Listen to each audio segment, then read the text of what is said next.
Okay, so I'm just going to tie a fairly simple little beadhead yellow Sally or little yellow stonefly. Tie these on a 12 to 16 roughly. Maybe go down to an 18. Just got a curved caddis hook in the vise. I'm tying these on a 12 for a friend of mine. The thread I'm using is tan Uni 80. I've just got a 1/8 gold bead backed with a little 15,000th wire. Now for the tail, I'm going to use just 2 biots, and I'm going to split them apart and come down on either side of the hook shank. Take some loose wraps up just to try to help keep them open.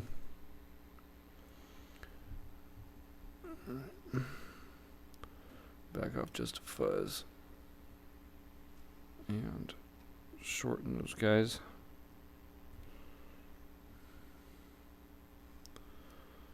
Just be kind of hard to tie these things in sometimes without going crazy. And just open them up. You can put a drop of glue or UV there if you need to keep them open. There we go. That'll work. And we can trim this out.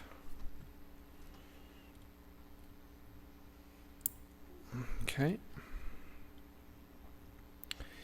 Next I'm going to put in the back. I'm just using some Swiss straw and ginger. This is about 1/3 the width of what it normally is. I just fold it over on itself and then kind of lick it shut. This stuff is much easier to use when wet.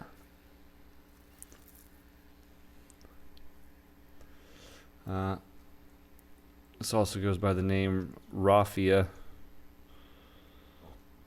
which I think is actually the original name. I'm just going to tie that in along the top. Push that open a little bit more. Okay. Now I'll swing this back up. Now I'm just going to take a small copper wire and tie this in on the bottom side.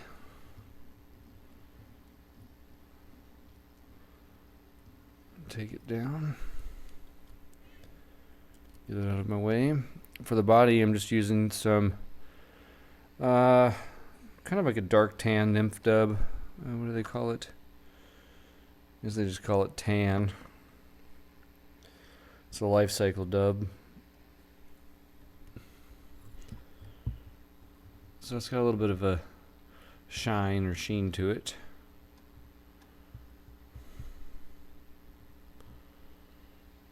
And get it started.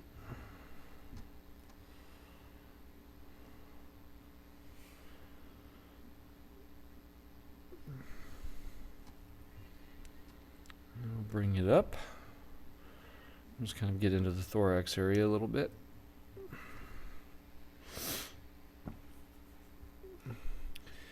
I'll pull my back over. Put a couple wraps in. Now I will kind of get that centered a little better. There we go. And now I'll bring my wire up. I'm just looking for 4 to 5 evenly spaced turns.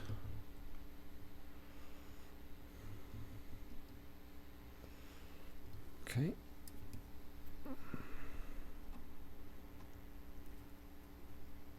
Now fold it back over.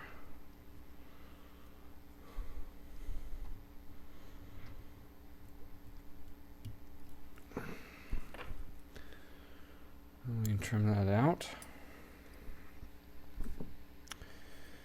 Next, I'm going to put the back of the thorax in. You could do a flashback here if you wanted to. I'm just going to use some black thin skin, cut it to a point, and tie it in so that it sits on top.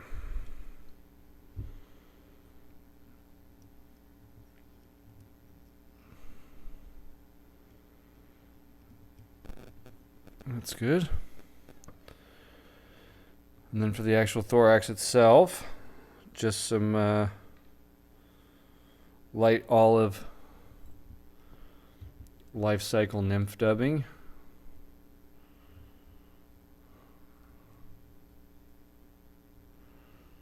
I'm loosely following a pattern that I've found online, and they use kind of an olive wing and flash,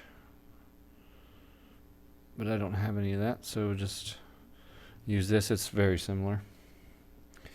Next, for the side mounted legs, I'm going to use some partridge.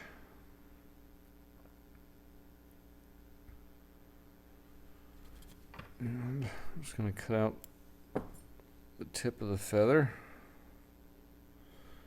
So I've got that, and then I'm just going to get 3 to 5 evenly spaced, or I should say same amount of barbs on both sides, something like that. I'm just going to lay them down right on top, put a couple of wraps in, and now I can position them. And we want these to go just past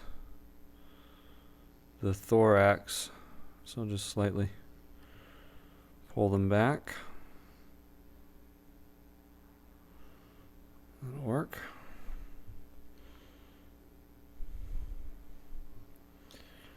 That's good. And now I can finish tying them off.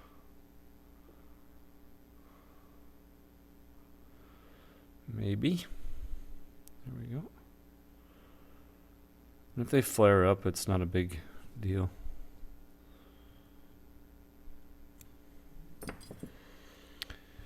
And now I can bring my thorax backing over.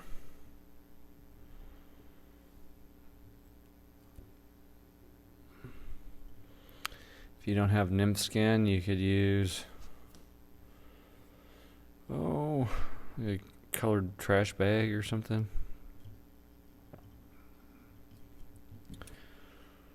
Alright. Trim those out. And then for the front legs, I'll just go back to my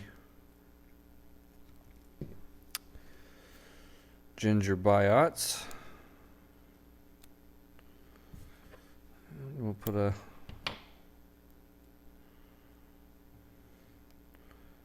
couple in. Sorry, I'm just doing this off camera because it's so much more difficult to do it with my arms hanging out in front. It usually takes twice as long.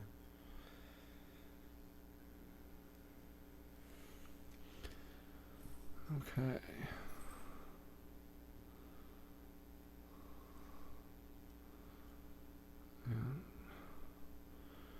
I'm just going to get them on and started with a couple of wraps, and then I can just gently pull back to the distance that I'm wanting. Some people like these a little bit longer than others.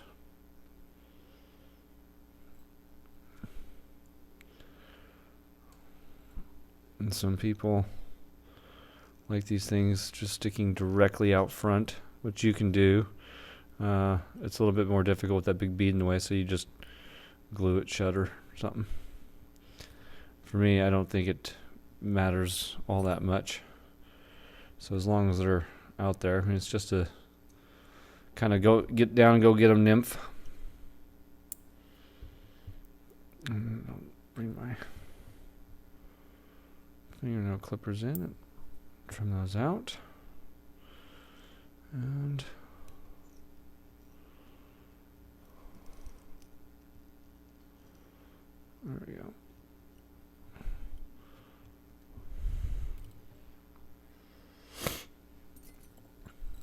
And this is kind of one of those bugs that you don't have to make perfect. It's, you know, should be a relatively quick tie.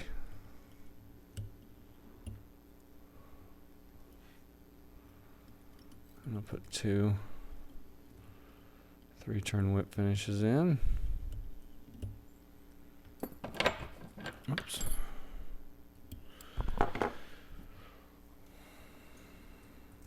It's looking pretty good. And then next I'll take some UV resin, which you don't have to do this. I'm just going to kind of give it that bubble back look. Turn that upside down for a second. Zap it.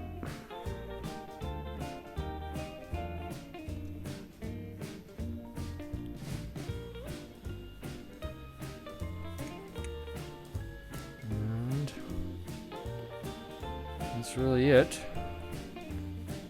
If you like the videos, always appreciate a thumbs up, like, subscribe, and share. And as always, happy tying, everybody. Take care. We'll see you next time.